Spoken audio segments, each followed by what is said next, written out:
Good morning, welcome to Insiders. And it's been another weird week in politics. The government was out and about selling a budget that was, by and large, well received. And the latest research put consumer confidence at its highest in 32 years. A neat juxtaposition with unemployment, the lowest in 32 years. And at the same time, Kevin Rudd and Labor were under sustained attack from big business over its industrial relations policy. And yet the polls, all of them, either showed Labor maintaining its huge lead over the coalition or building on it. So, no matter the shape of the economy, no matter the bulk of the political reporting, the coalition is starting to confront its own immortality. 2 weeks ago, they abandoned part of their work choices policy, and now they are abandoning the brand name itself. And the Prime Minister, usually so focused and on message, went on the 7:30 report and did what he usually resists. He took on the role of commentator.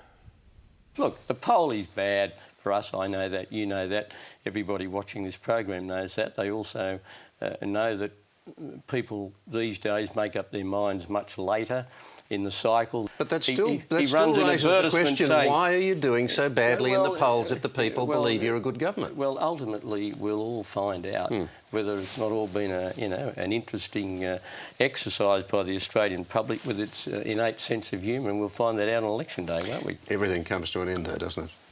Well, if you're saying, as Lord Keynes once famously said, in the long run we're all dead, yes. Prime Minister, thanks for talking with us. No one's going to argue that point. So, how long the run? Has the electorate already judged that 11 years is long enough? Too soon to rush to judgment. The next series of polls will be revealing, and so will the polls in July, immediately after the budget money reaches the pockets. But certainly the mood is changing inside the Labor Party. I think this is my fourth address to the National Press Club, and it occurs in completely different circumstances from the past three. And let me tell you, that's a very good thing. The Labor Party is today at a place where it has not been for a long time. There's no complacency, but I can tell you there's a lot of excitement. We know that people are listening in a way that they haven't been listening in quite a long time. They want us to do well because they want change. So why is Labor so far out in front? There is an answer, and it's no mystery, a subject for the panel shortly. But first this morning, a plane carrying convicted terrorist David Hicks touched down overnight in Tahiti on its way to Australia. The plane is now expected to land at an RAAF base north of Adelaide in the next hour or so. Hicks has been a captive of the United States military for 5.5 years, but once he lands in Adelaide, he'll be transferred under tight security to Adelaide's toughest jail. Coming up on the program, we'll be talking with the Attorney-General, Philip Ruddock. But first, for the latest from Yatala Prison, I'm joined now by the ABC's national security correspondent, Lee Sales. Lee, good morning. What are you expecting to happen over the next hour or two? Good morning, Barry. Well, the arrival seems to be drawing closer by the minute. We've just had word that at the RAAF base at Edinburgh, where David Hicks will be landing, a convoy of police cars and motorbikes has arrived, 8 police cars and 6 motorbikes, I'm told. So that seems to lend weight to the suggestion that Mr Hicks will be coming to Yatala Prison via some sort of police van or something of that nature. Originally, we weren't sure whether or not it would be a helicopter. So within the next perhaps hour or so, he's expected at Edinburgh, and then perhaps in the hour after that to be here at Yatala Prison, where he'll be in the maximum security division. And how intensive is the media interest there this morning? It's not too bad, actually, Barry. I've certainly seen worse. Most of the major media organisations have people here, and there are a number of live satellite trucks. There hasn't been any sort of hassle from the prison guards or anything of that nature. We're kept probably 50 metres, 100 metres or so from the front gate, but everything's running pretty smoothly. Well, what's in store now for David Hicks over the coming weeks and months? He'll spend the next 7 months here at Yatala in the G division, which is the maximum security wing, where some of his prison mates will include some notorious Adelaide criminals, including the Snowtown serial killers. He'll see out that time in Yatala. On New Year's Eve this year, he'll be eligible for release from prison. He's then likely to go back and live in the community in Adelaide. The question is whether or not he will then be allowed to sell his story to the media. He'll be under a gag until March of next year. The federal government believes legislation would stop him from profiting from selling his story, but Mr Hicks is likely to seek some sort of legal advice as to whether that legislation can actually be enforced. And on the politics of it, do you think the guilty plea essentially took the sting out of this as far as the government is concerned? I do, Barry. The Australian public really only got engaged in this issue quite late in the piece, around the time of the 5th anniversary of Hicks's arrival at Guantanamo Bay. All of a sudden, people were concerned, but it wasn't because they had sympathy for David Hicks. It was because of concern about the actual process and the fact that he'd been held for so long without a resolution of his case. So the second that Hicks pleaded guilty and then the case was resolved, any sort of concern in the public seemed to dry up immediately. So pretty much the story disappeared from the newspapers straight away. So it did give the government a reprieve from something which had certainly become a fairly significant irritant. Lee Sale, thank you. Lee Sales here, the ABC's national security correspondent, reporting there from Adelaide. And now for the rest of the morning's news, it's Good Morning, Katrina Blouse. Thanks, Barry. Good morning. Mortar attacks have struck Baghdad's Green Zone and the British headquarters in Basra during Tony Blair's final visit to Iraq as Prime Minister.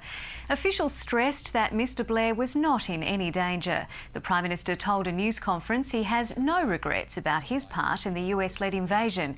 He then flew to the southern city of Basra, where he chatted with British troops and thanked them for their vital work. A new ceasefire between the rival Palestinian groups Hamas and Fatah appears to be holding. It's the 5th such truce since violence broke out in the Gaza Strip a week ago, leaving more than 50 people dead. Gunmen from both sides have started to leave their positions and are dismantling checkpoints around the city. Leighton Hewitt is out of the Hamburg Masters after losing to world number 2 Rafael Nadal in a tough 3-set semi-final.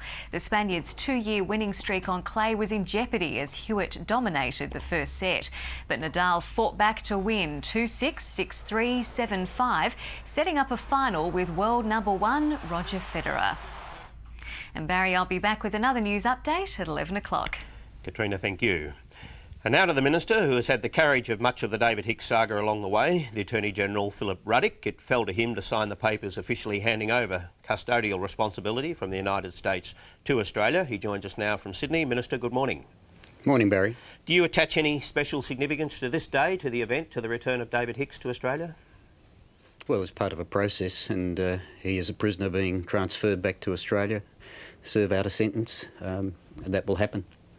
A bit more, though, than just a prisoner, because there's obviously a lot of media interest in this, and to an extent, isn't the government to blame for that? Because the lack of action, the lack of concern for so long elevated David Hicks to the story that it is today. Well, it's interesting. If you read Lee Sale's book, I think you'll understand that the government was very active in trying to get resolution for this matter, well in advance of perhaps the public recognition that that activity was occurring. He pleaded guilty, of course, so how would you describe him? Would you describe him as a dangerous person, a menace, or is he a deluded person?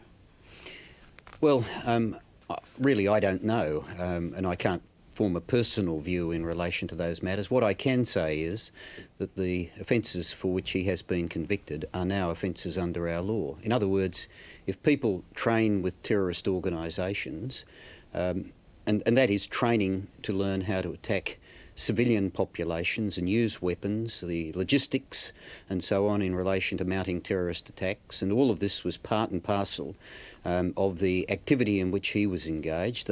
Those matters are offences under our law. They carry penalties of up to 25 years penal servitude. We regard them as very serious issues, and when somebody has been convicted by way of his own plea of guilty of those types of offences, you're dealing with a person about whom we have to be obviously quite concerned. Yeah, I think all that's a given, but if he had been innocent, he would have gone through the same process. An innocent man would have been held at Guantanamo Bay without trial for 5 years. And the fact is that there are people held in our legal system for very long periods of time as they explore the limits of the law to test the lawfulness of the process under which they are being dealt with, and sometimes those procedures take a long time. One of the points I've made frequently about the process in the United States is that he was availing himself of the opportunity to test matters in the American legal system, and that system was capable of making independent judgments about those questions. But even allowing for that, you couldn't point to a case in the courts in Australia where somebody had been denied a trial for 5 years. I can talk about a situation in which a person in Australia was detained in jail until he was finally convicted, and that period took 5 years, yes. So if you had your time over again, would you have done anything differently? Well, look, in relation to these issues, I might have wanted to make it perhaps better known the level of concern that the government had and the way in which we were continuously making representations to the United States to bring the process of dealing with him forward.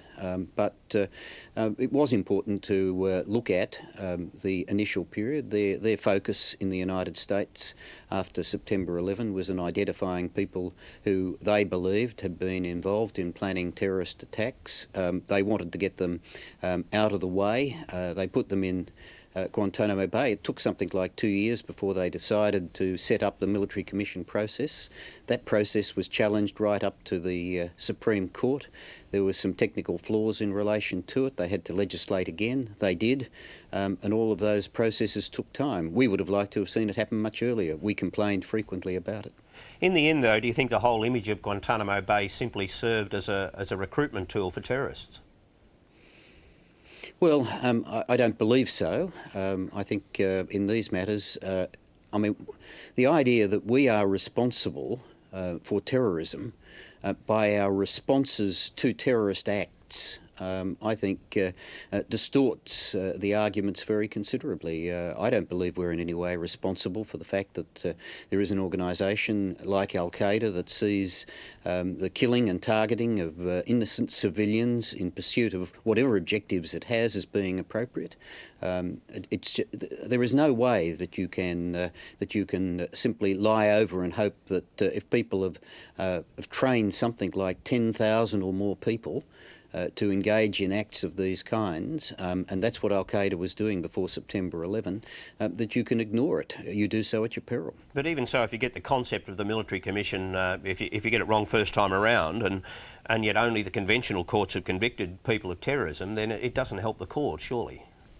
Well, military commissions were known to the American justice system over a long period of time. I think it's been derided quite significantly by those who are not familiar with it. But one of the points I've made about that system is that the Americans treat their military justice system very seriously. It is part of their system of law. People like Major Maury participate in defending people, and nobody could complain about the way in which he, as a military officer, who believes in that military justice system, participated in it. And I think to bring into question the motives of others who have a proper role to play has been very unfair to that system. What happens to David Hicks now beyond this year? Obviously there'll be some sort of surveillance, but is it now the responsibility of the Federal Police to apply to you as the Attorney-General if they want a control order? Control orders are sought by the Australian Federal Police. I have a role in relation to that process, so I won't comment on whether or not it would be appropriate. They produce the evidence that they think justifies a control order. If consent is given for them to apply, it goes before a judicial officer, and a judicial officer ultimately determines whether or not it would be granted. So I don't know whether or not the Australian Federal Police would seek a control order. What I do know is they couldn't do so until Mr Hicks is within the Australian jurisdiction, and so it would be quite inappropriate to be contemplating that up until now. If a control order is granted down the track, to what extent would that limit his ability to move around? Well, you have to look at the one control order that has been granted if you want to get an idea of the sort of measures that the police believe are appropriate, and they go to a requirement that you live in a particular place. They go to reporting issues. They go to whom you can contact. They go to the numbers of telephones you might have, and a requirement to provide information about the numbers that are made available to you. What about Jack Roach? He's out after serving 4.5 years for plotting to blow up the Israeli embassy. Is he going to be the subject of a control order? Well, the point I made about Roach is that he's the subject of parole. and there are conditions associated with that parole. He has been subjected to the normal parole conditions in Western Australia, and in addition to that there were requirements identified by the Australian Federal Police, which I haven't detailed and won't be detailed, but were part of the parole arrangements. The West Australian Attorney-General Jim McGuinty said, fairly obviously I would have thought, that many terrorists are unhinged, and he said that he hopes the federal authorities will protect the community. Are satisfied the community will be protected? What I am satisfied is that the justice system has worked as intended. A person went before a court, was convicted. He was given a period of sentence which included a non-parole period. There was provision for parole. He has been paroled under conditions which require supervision, and there are additional conditions that have been imposed at the request of the Australian Federal Police. And of course the purpose of those is to ensure the safety of the Australian community. Now, you're obviously satisfied that the law allows you to stop David Hicks from making a profit from his story. He nevertheless, beyond this year, is able to tell his story and then sell it for charity? Well, he's free to tell his story, and I've made the point that while there were conditions imposed as part of the plea bargain, they were matters between him and the United States. They don't involve us, and I don't believe there is a basis upon which, if he breached those conditions, that is, if he told aspects of his experience, that we would be delivering him up because of that. I mean, that's the bottom line. I mean, we are of the view that he is free once he's concluded his penal servitude to speak as he wishes, but not to profit. The position is quite clear. People who commit serious criminal offences should not be able to profit from those matters by writing about them after they've been released. I just want to ask you about the APEC conference in Sydney in September. Is this going to be the biggest security operation that this country has seen? Look, it will be comparable to many that we have seen. The Sydney Olympics, the Commonwealth Games in Melbourne, the CHOGM that took place, the Commonwealth Leaders Conference that took place in the Sunshine Coast, but 21 national leaders from the United States, China, Russia. There are people whose security concerns are of a major importance, and that makes it a situation where we have to put a lot of effort in. And the Commonwealth has, I think, in relation to the APEC Leaders Conference, committed something of the order of $169 million to the running of it and the security arrangements. I think $78 million has been provided to the New South Wales Police, who will have the primary operational concerns to ensure that it is a safe event. And I presume there are all sorts of dry runs going on at the moment to test the system? There are, and that is appropriate.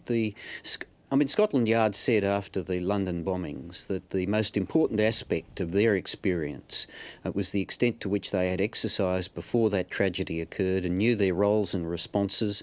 We've been doing that. We had a major exercise, Blue Luminary, which has taken place in two tranches, a 2 weeks exercise which involved a lot of desk programs with all of the officers who would be undertaking the various responsibilities, right through to senior members of the Cabinet and the National Security Committee, a meeting that took place on Thursday this week. It was a very important part of the process to ensure that we all know what our responsibilities would be against a range of scenarios. So as they go through that process, do they test the snap judgments of the Attorney-General? Well, it is a process in which we go through what our particular roles would be. And how did you fare?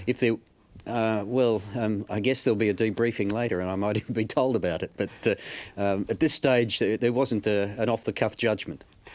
OK, obviously you're recontesting your seat at the next election. You still feel you have something to offer? Look, I am very strongly of the view that you should only be in public life if you believe you can make a difference. And if you'd like me to spend another 10 minutes on the program, I'll take you through the measures that I've been implementing in relation to family law, the harmonisation of laws, the new measures that we're putting in place. I'm sure you've explained that to your pre-selection committee already, but if the coalition loses, will you serve out the full term in opposition? Look, my view is you should. I'm not hypothesising what may or may not happen. I believe that I can make a positive contribution. I've always put that in the hands of the leader, Prime Minister, to determine if we're in government, and equally, if we're in opposition, I would offer myself to serve in the best interests of the party. Thanks for your time this morning. Pleasure.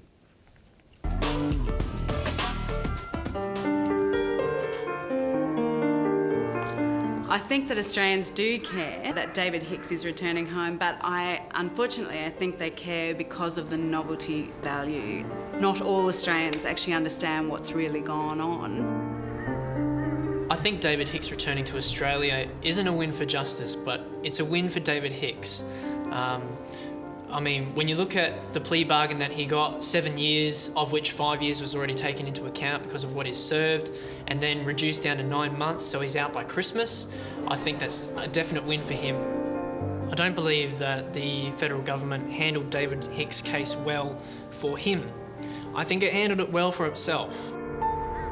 I think that David Hicks should be allowed into the community as soon as his sentence has been served. I wonder whether that sentiment would change if he wasn't white, Caucasian, male. I don't think it's appropriate that Hicks has been banned from speaking to the media for a year. When bans like that are imposed, you have to ask the question, for whose benefit? Why? What purpose does that serve?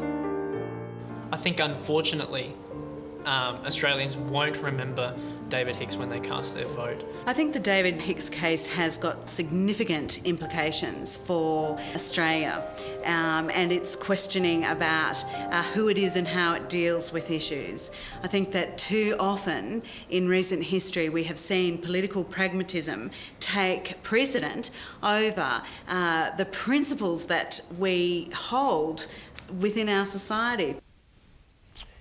Malcolm Farr, do you think when the Minister suggested that the issue has been neutralised to an extent, Lee Sale certainly said so, but do you think that there will be some residual damage to the government in terms of justice denied, as some people would see it? Oh, I think absolutely. I mean, the David Hicks story, young man went overseas, learnt how to murder people, got caught, suddenly back here. To a degree, that story's over, but the harm for the government was the perception that the due process was corrupted by our relationship with the United States, the perception that David Hicks was tossed around as some sort of trophy and wasn't treated properly.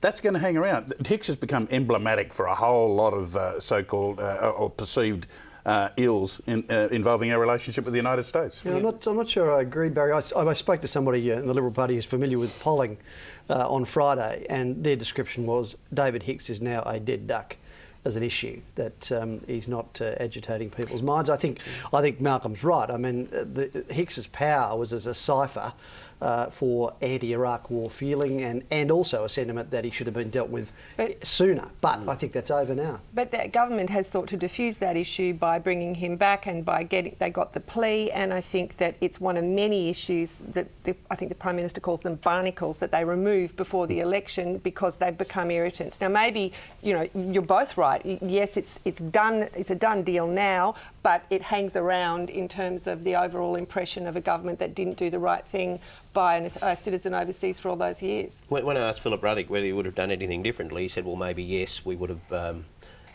spoken out perhaps a little more strongly. But isn't the problem that he said they did a lot of work behind the scenes, but whenever they were asked about this in the first 2 or 3 years, certainly maybe up to 4 years, they were dismissive of the issue. And so they had themselves to blame in terms of the media. They didn't read the issue, plus, as he said, the Americans took 2 years before they even started the military commission process, and that was a long process in itself.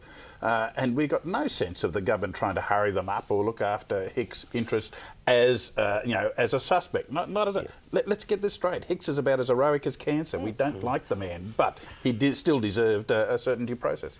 OK, well, let's get some background and analysis now on all the other issues from Paul Kelly, political commentator with The Australian. Paul, good morning.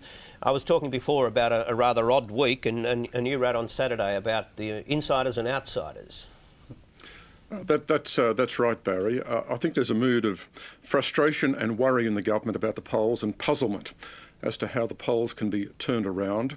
And I think politics is split at the moment between the insider and outsider view, the insider view based on economic prosperity and the outsider view based on the mood of the country.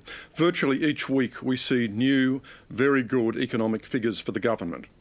Record levels of low unemployment, record consumer confidence, yet this is not translating into hard political support for the government. And what we find in the polls is people are disenchanted with the Howard government and they are seriously thinking about switching to Kevin Rudd. This split was highlighted, I think, this week by News Poll, which showed that the budget was the best received of all Peter Costello's budgets, yet Kevin Rudd's lead over John Howard in the country remains very strong. And of course we did see the clip you showed earlier on in the program of John Howard on the 7:30 report being confused and uncertain as to what exactly was going on in the country. Now, that doesn't happen very often with John Howard. Now, of course, once again, a lot of talk during the week on industrial relations and some emphasis on the fact that these work choice contracts run for 5 years. Is that going to be helpful to Labor? Is that one way of getting off the hook on this issue? I don't think so, Barry. Look, I think the signals on industrial relations are quite confused and complicated. My understanding of Labor's situation is this. Kevin Rudd believes that work choices is the biggest single vote switcher from the Howard government to Labor. Therefore, Kevin Rudd feels under no political or electoral pressure to make concessions at all, in fact just the reverse. In his talks with business, he's yet to be persuaded by business that there is a strong argument in terms of economic productivity for Labor to make further significant concessions. Now, Rudd will continue the dialogue with business over coming weeks and months. He hasn't ruled out the possibility of some form of significant policy concession, but he hasn't ruled it in either. Now, in relation to the individual contracts, Julia Gillard signalled this week that contracts just entered into can run for the full 5-year period. Well, I don't think that's a big concession to business if Labor's policy is still to abolish individual contracts at the end of that period of time. Now, on the economy, Peter Costello in particular has been fine-tuning some lines. Here's one of them. As far as problems go, labour shortage is a problem, but it's a good problem. It's much better to have more jobs for people and more people than you've got jobs. Now, this is a good problem. There's a lot of positioning going on, Paul. There certainly is. John Howard and Peter Costello campaigned very hard all week on the economy with mixed results, I think. The point here is that they're very worried about Kevin Rudd's projection of himself as a fiscal conservative, and they're very worried about Rudd's argument that under Labor macroeconomic policy will be the same as the Howard government. So we saw John Howard coin the phrase, you change the government, you change economic management. We saw Peter Costello trying to hit Rudd pretty hard on a number of fronts, arguing that Rudd had voted against most of the government's economic reforms. Costello arguing that the current prosperity we have is not a fluke, it's got nothing to do with an accident. But when you look at Kevin Rudd, I think he's very effective at projecting a safe pair of hands. He looks safe, he sounds safe. And I think the government's got quite a challenge here to frighten people about Rudd when it comes to the economy. Now, water is the other issue that will play a prominent part, no doubt, in the election campaign. A new report out this week about the situation around the country, none of it encouraging. I think that's right, Barry. Look, what's happening with water, we keep on talking about the water problems, and the water problems seem to be getting more serious. Yet, if we look at the political level, we're not getting the solutions with the speed we ought to be getting. We had John Howard's $10 billion water program. Well, that's still deadlocked between the Commonwealth Government and Victoria. We had the first water audit this week from the National Water Commission. Now, what this shows is that only 9% of our water is being recycled. Now, this is not good enough. While only 9% of water is being recycled, you can't have an effective solution to the problem, because the problem essentially has got to be solved on the supply side, not the demand side. The report also pointed out that water restrictions are leading to savings of about 6% of water overall. We had the Chief Executive of the Water Commission actually saying, look, we can't kid ourselves that water restrictions over the next 300 years will solve Australia's problem. It won't. What we need is much stronger scrutiny of all levels of government in terms of water policy. Paul, thank you very much. Appreciate it. Lenore, on the on industrial relations and the jihad that parts of big business launched on the Labor Party this week, do you think that will be sustained, or was it a sort of a one-off? I think that business will continue to attack Labor's policies. I don't think there's any doubt about that. They very much don't like them. The question is what effect that's going to have. The government hopes very much that it will play into their argument that Kevin Rudd can't be trusted with the economy, and that's the basis for a lot of the punditry on this issue as well. The problem is that the polls aren't showing that that's the case, and I wonder if there's not some quite simple explanations for that. For example, I think people have noticed the kind of profits that these mining companies are raking in, and they bear that in mind when they hear mining CEOs saying that under Labor's industrial relations policy they will all be ruined.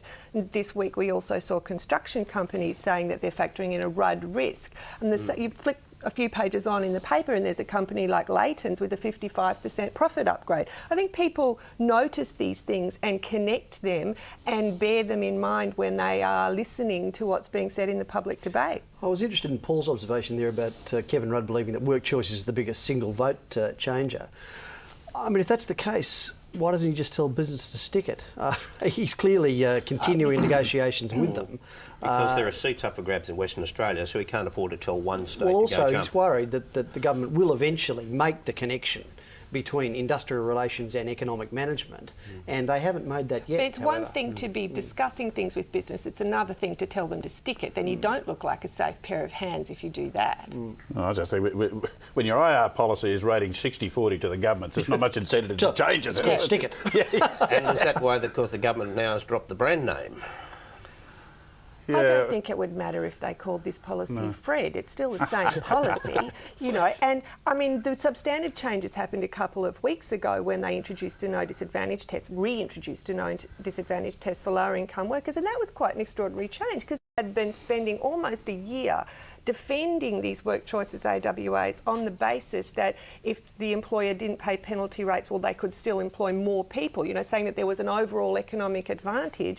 Then they turn around and say, well, no, actually, we do need the no disadvantage test after all. Well, just to go back to Fred, the point here, though, is the government has changed. It has introduced a fairness test. But I wonder whether there's something else working out in the electorate here, and it's this, that every time the government makes a concession, like changing Work Choice's name, like introducing a fairness test, like flirting with emissions targets, it actually reinforces Kevin Rudd's initial critique of the government's performance over 11 years and actually confirms the argument in the electorate's mind. I don't know whether you saw the cartoon in The Age this morning. We'll have a look at that now, but it has John Howard as Basil Fawlty, and he's saying, don't mention work choices. I did it once, but I think I got away with it.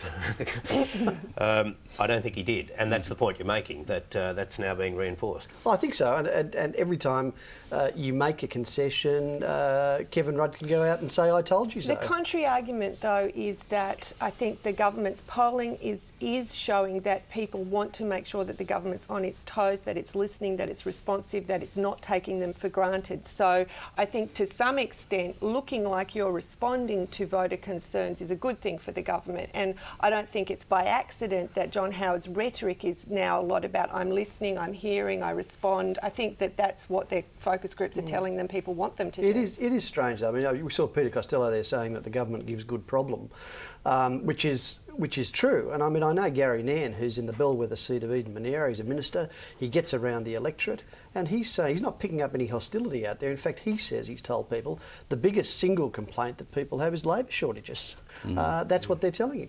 Yeah. Now, this proposition of the AWA is running 5 years, and is it open to employers, if Labor is to be elected, to then renegotiate contracts and sign them all up for another 5 years?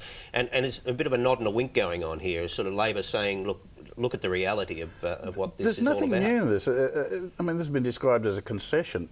Ever since Kim Beazley stepped forward and said we're going to rip up AWAs, the Labor Party has said it would allow extant agreements to exhaust, to expire. But they're putting a bit of emphasis on it now, and are they doing that to try and reassure the employers, they've really got not a whole lot to worry I don't know about. if they... I honestly don't think they were. If anything, I think Julia Gillard was trying to raise the prospect of helping people get out of their AWAs at some point to break the contract. And I think that was a significant move that Gillard telegraphed.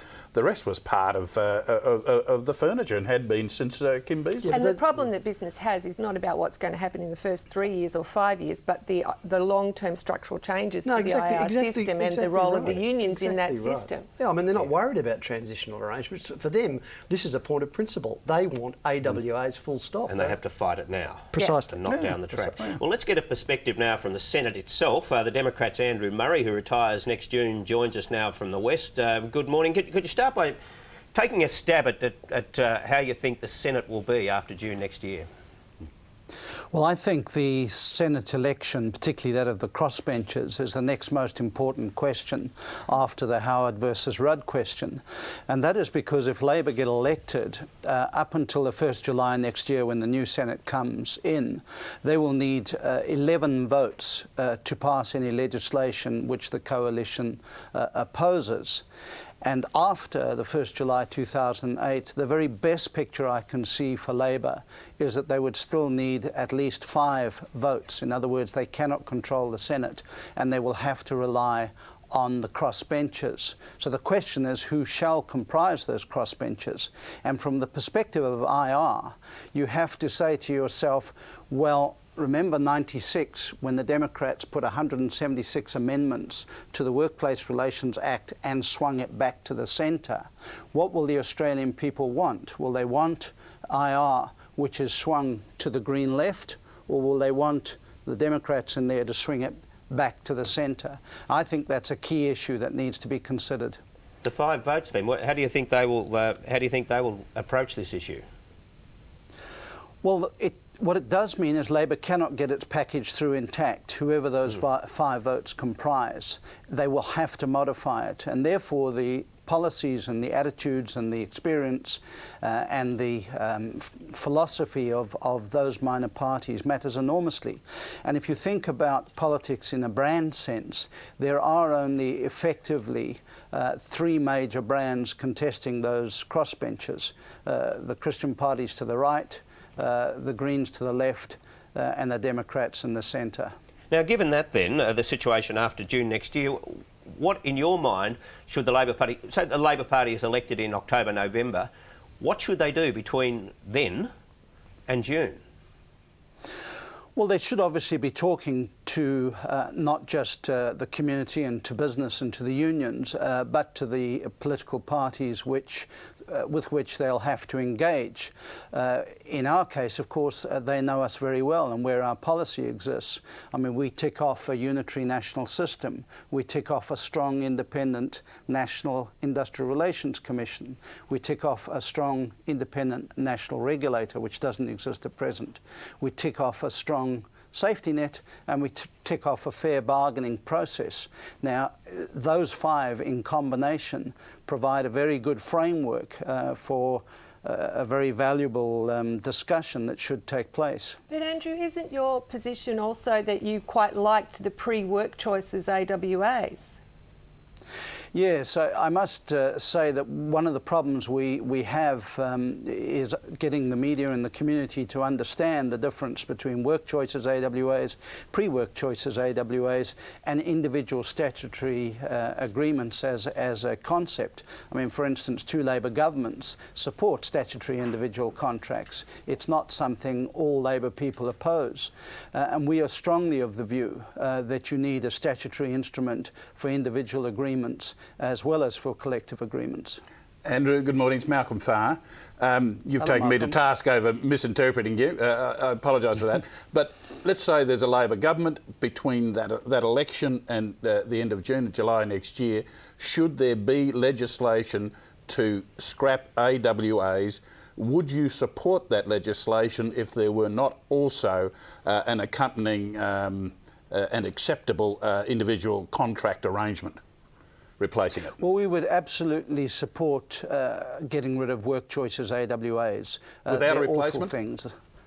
Well, that's the point, and you need to replace it. Now, the first step is to say, well, would Labor accept the pre-work choices, AWAs, as a compromise? To do that, of course, you have to recouple back to awards, because these things don't stand on their own. What the coalition did was uncouple individual contracts from the award system, and we would recouple them. Now, that in itself requires a much larger change than just getting rid of work choices AWAs. I think, in a sense, you've got a Clayton's question. I don't mean that rudely, because if Labor are saying, look, existing work choices AWAs will survive through to 2013, you don't have the same immediacy with respect to that issue that you might otherwise have. Andrew Murray, thank you for joining us at an early hour in Perth. Appreciate it. Thank you, Barry. Now, on the polls now, and the apparent mystery behind it all as to why Labor is so far out in front, are you all equally mystified? Yeah, tell us. You have the answer. Tell us. It's not an answer. Let me put forward a theory as to why it is where it is. The government is saying that how can this be because the economy is so strong? Aren't they by saying that? They're saying to the electorate, you don't care about Iraq, you don't care about climate change, you don't care about work choices, the David Hicks thing didn't matter, AWB didn't matter. It's dismissing all of these other issues as if they're minor issues compared with the economy. Possibly. I wonder whether the question that the government's trying to answer, and I think they're doing qualitative polling at the moment to try and answer it, is how hard these voting intentions really are.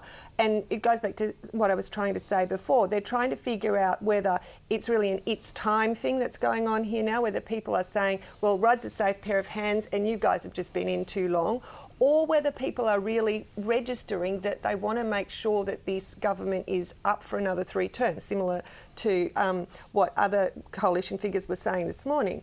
And I think that's what they're trying to figure out. They desperately hope that it's the latter. They desperately fear that it's the former. It's just that so much of the analysis you read, though, sort of talks about how mysterious this is without commentators attempting to get behind it and say, well, why is it so? Well, I mean, I think we're in a sort of mid-paradigm situation here. I mean, mid-paradigm situation. Is that better than Fred? Do you think? Lovely. Mid-paradigm. That can hurt. You know. But I think Wayne Swan said Labor's at a place where they've never been before. Now we know where it is.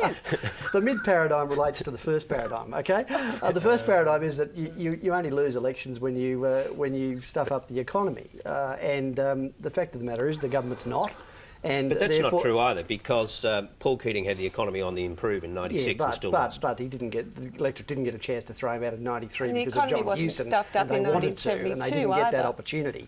So I think, that was the well, couldn't you equally say that maybe that was the situation last time, but Mark Latham denied Labor the opportunity? Well, the point is we've had 11 years of good economic growth, and on the face of it, there doesn't seem an economic argument to throw the government out, and that's usually the way people vote. I mean, if you want an observation about why the polls might be the sort of schizophrenic way they are, I'd suggest it's because it's the autopilot argument that Peter Costello's been trying to point out, that this is a generation, if you were 18 in 1996, you're 29, almost 30 now, you've always had prosperity, you've always had money in your pocket, you've always had a job. Don't you think people understand, on the same changing. Token, people understand worldwide trends? I think there are only 2 economies in the world going backwards at the moment, East Timor and Zimbabwe, and people understand that. And it also comes down to the messenger. I mean, at the last election, Mark Latham was saying that he'd keep the same macroeconomic policy settings as well. The problem was people didn't really believe him. Well, they do believe Kevin Rudd, and so now they're saying, OK, well, we'll give Labor a go. If we're going back the way, 72 mistrust of Billy McMahon, he just didn't seem to make it. Didn't seem to. Didn't seem to. A certain antipathy to Paul Keating as a leader. A certain antipathy. Yeah, all right. Stop qualifying. I'm being polite. And now I think the leader is again the issue, John Howard. I think at this point as we sit here, voters are saying, a lot of voters are saying to themselves, he's been around too long, he's losing his grip, he's not quite performing as we would like.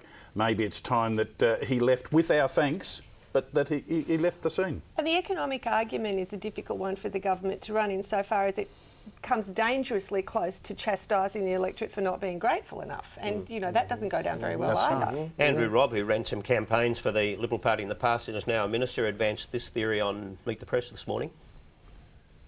Firstly, I think people are starting to tune out a bit, to be honest. I think they're looking for a politics-free week or month. You know, we've had a campaign really since Labor changed leader. It's been very intense, and I think people are getting a little bit sick of it all. I suppose that's another way of saying, well, they're not listening, but they're not listening because they've had enough. Yeah, but they're listening to Kevin Rudd. Well, I don't know so much. I really don't know. I think that somebody I know who did some polling in Sydney marginal seats a week after Mr Rudd's budget and reply speech found an extraordinary number of people had no idea about his $2.5 billion pledge on vocational education. It was front page in papers everywhere, on news bulletins everywhere.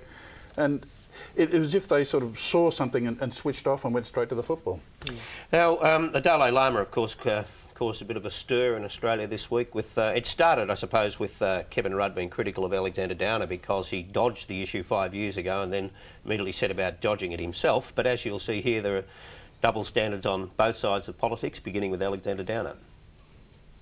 Mr Rudd curiously said that he wouldn't be meeting with the Dalai Lama. When there was some controversy about this, 24 hours passed and Mr Rudd said he would meet with the Dalai Lama, or he might, or he'd have a look at his diary. Now, this is not political leadership. Well, my position is I'm looking at my diary. That's not political leadership, but that's really, this didn't reflect well on anybody this week, did it? The Dalai Lama came out of it all right. Yes, he did. Yes. Although he did get some bad press, I noticed. Well, I mean, look, with all the greatest will in the world, bugger the Dalai Lama. I mean, who cares whether someone goes to see him or not? I think it just proves that John Howard's a man of the past. I mean, who has a diary? You have a Palm Pilot now, don't you? He's got his BlackBerry. He does. But still, in the end, I guess Kevin Rudd was in a more difficult situation because he plans to go to China within 2 or 3 weeks of this visit, and that's not the background. Well, there's also a perception, I think, with Kevin Rudd that he's a China file too, and that's been used to question the emphasis on the US alliance. So it's quite sensitive for Kevin Rudd, I think. Now, the baby Catherine interview, this is directed at you mainly, Malcolm Farr. The baby was abandoned on the steps of a Melbourne hospital. The Telegraph ran a headline, how could she? Yep. The Prime Minister was asked about it in a radio interview, but televised nevertheless. I mean, you go out in the street and talk to ordinary people, that's what they would say. How could you abandon a little baby?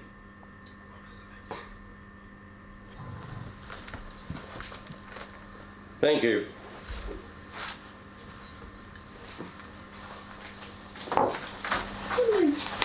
Tell you to say.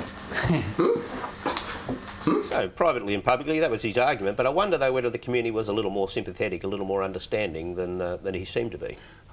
Look, I think he represented community feeling 100%. I mean, it'd be absurd to claim that people didn't see that story and say, oh, how could she? I mean, I just think it's terribly strange. The sentiment strange. would be, why did she, rather than how could she? How could she carries with it... Look, that's implied in the question. And also, the prime concern of people hearing about that story would be for the baby, and then secondly, for the mother. I'm not just saying they've got no concern for the mother, but their prime concern would be for the baby. And that's totally understandable. And I don't see what's weird about that. But it depends a bit on the inflection. I mean, if you say, how could she, in a censorious way, then your criticisms might be valid. But if you say, how could she, as in what level of depression or desperation could possibly drive a mother to do that, then it's a quite valid question. And I think that was the sentiment of the headline. And some people actually read the story in the Daily Telegraph, you know, amazing. Not many, as far as I can gather. Oh, look, there was even somebody complaining, some sensitive petal said, well, it assumes it's a she. There are, you know, so many single parent fathers out there. I mean, where did this person think babies came from? There was a certain amount of deconstruction about this. There certainly was afterwards. People were flocking to push Barrows to it. But look, if you read the story, in no way was the woman demonised or whatsoever. It was a valid question which I heard asked by a lot of people, rank and file people during the day, and it's been blown up. Yeah, we ran that in the way we did because it showed that the Prime Minister made that statement and then obviously thought, on reflection, then said no. No. Is that the way that that's how you'd expect them to run it? APEC now is sort of coming up, and both the Prime Minister and the Premier of New South Wales this week outline some of the bad news. There's going to be traffic snarls and train stations closed and the rest of it. But it seems to me the great opportunity for the government here and for the Prime Minister is that climate change is going to be front and centre, and he's determined to do that. But I wonder whether it's all going to be, you know, 5 to midnight, really. That, and also I wonder about the plan, as was revealed in some of the weekend newspapers, to have a regional emissions trading group. Now, I mean, if the Prime Minister can pull that off, good on him, and I think it's a great idea. But to do it, he'd have to have US agreement. And the US, in all international fora at the moment, are arguing categorically against accepting any kind of cap on their greenhouse emissions and against any kind of emissions trading system. They're doing that in the talks in Bonn. They're doing that in the talks ahead of the G8 meeting in Germany next month. So, you know, if he can pull it off, good on him, but it would fly in the face of their existing policy. Might be a real test of George W. Bush's friendship with John Howard. Exactly. Yeah, because the reporting that you referred to did suggest that there has been a change of mind in the United States, but that hasn't been reflected anywhere else. Not in any public statement, not in their negotiating position in any other international fora. So, you know, if it's right, well, hallelujah, jubilee, but I'll wait till I see it.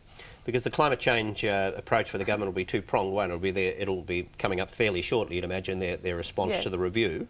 And then the second big instalment, precisely how the Prime Minister handles APEC. The response to the review, the review's going in at the end of this month. The response will come out fairly quickly and it will commit the government, I should imagine, in some general form to emissions trading. But they're going to have to be very careful because their big point of differentiation with Labor is that Labor has got this target and they don't know how to get there, and that's not economically credible. There we go back to that economic credibility argument again. So obviously they can't do something similar. So they're going to probably, I think, have to set up some sort of process to get there, which will put out till after the next election any concrete targets, any concrete measures on the government's part. I guess in terms of a Sydney declaration on climate change, Barry, you say it's 5 minutes to midnight. Yes, it will be very close to the election. 2 points there. I mean, there's a feeling, I think, now in politics that people make up their minds late. So the question is, if they think John Howard's trying, whether they'll give you marks for it, even if he doesn't come up with a solution. Lenore Taylor, Malcolm Farr and Glenn Milne will be back in a few minutes, but time now for Mike Bowers and his regular segment, Talking Pictures.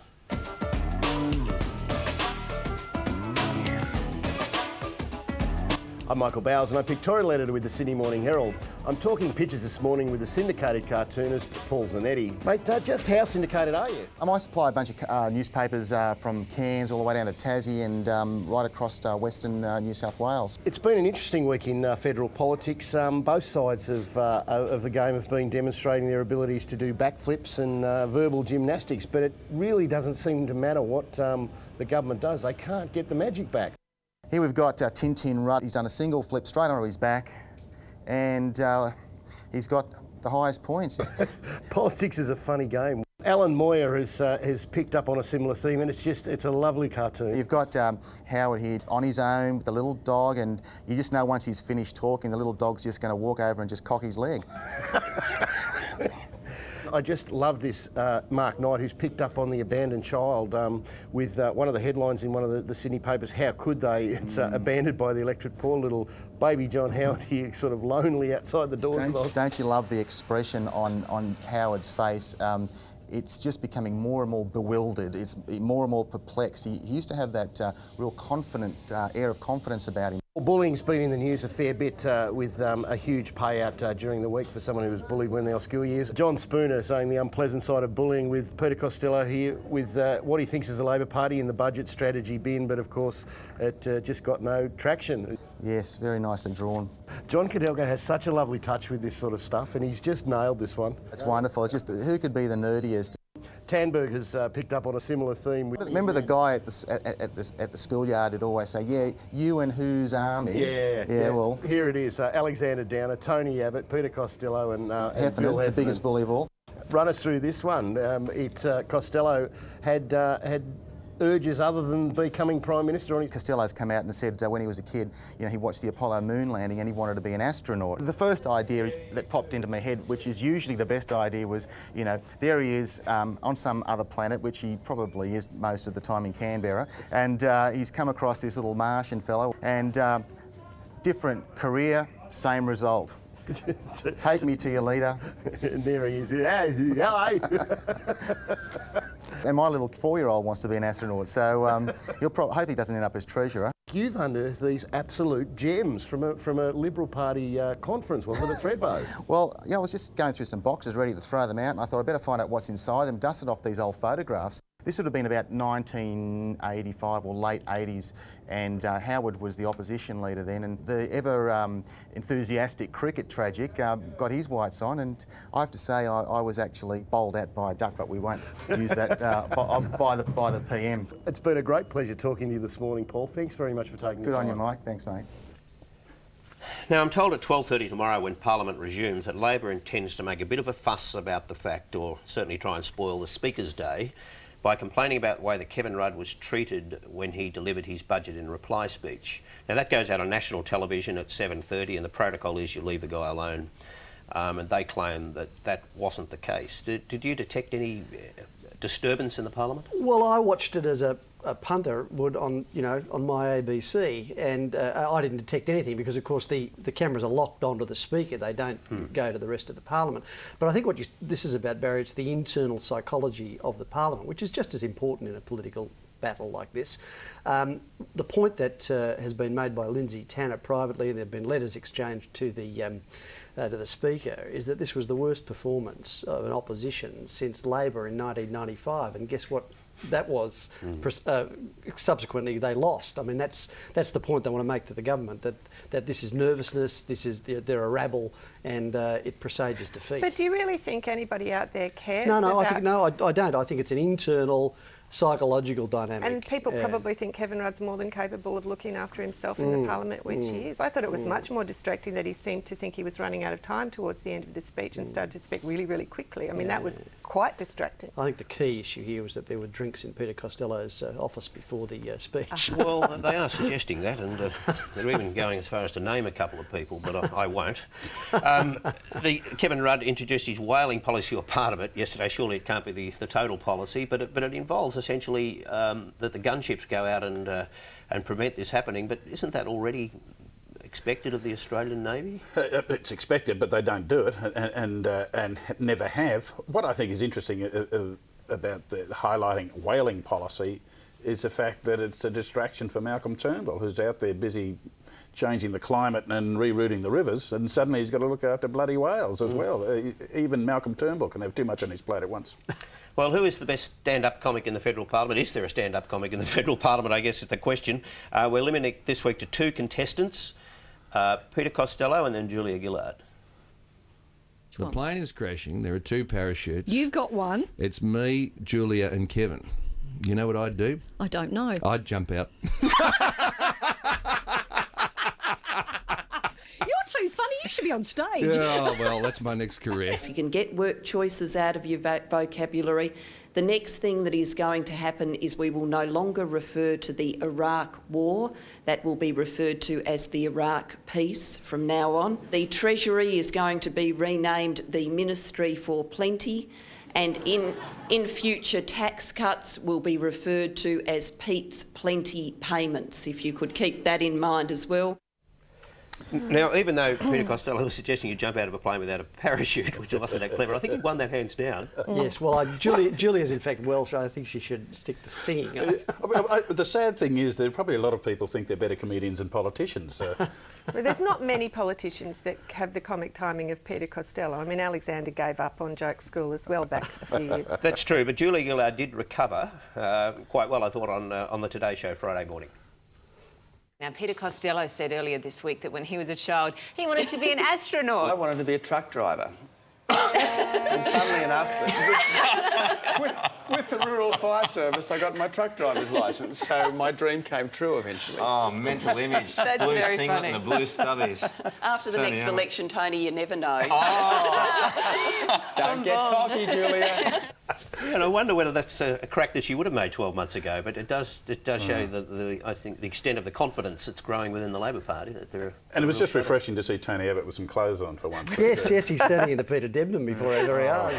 Please, no budgie smugglers. OK, final observation, prediction, Lenore. I'm expecting that we'll hear a lot from the government next week about Wayne Swan's declaration that the Labor Party won't have a personal tax policy. Yesterday, Canberra Airport is the toughest airport security barrier in Australia, and yesterday a friend of mine had her spare violin strings confiscated. Presumably she would go run rampant down the plane catgutting all the crew or something. I just think it's over the top. I think, Barry, what you'll see in coming weeks with the government rebalancing on work choices is increasing questioning about the accuracy and fairness of the ACTU ads, and you may see some formal challenge somewhere down the track in terms of advertising codes. Small point, but the ACTU pay for their ads. Yes, but this is a question about whether they're now reflecting the reality of the situation given the changes by the government. And they got a free ad on McLeod's Daughters during the week too, of course.